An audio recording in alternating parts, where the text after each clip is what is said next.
अस्सलाम वालेकुम। खुशामदीद जेवदेर बेटा। आपको भी खुशामदीद जबीरिया मैडम। जबेरिया बहुत समझदार लड़की है। अगर 20 साल पुरानी बात पर कहेगी भी तो क्या कहेगी? इसे कहते हैं तूफान से पहले की खामोशी।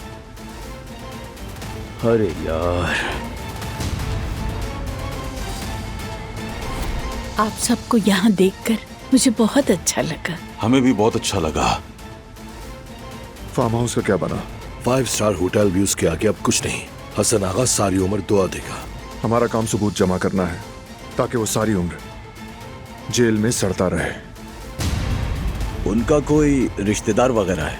सब उसी के घर गए हैं। जब उसकी पूरी फैमिली इकट्ठा है तो वो जरूर कुछ ना कुछ कर रहा है।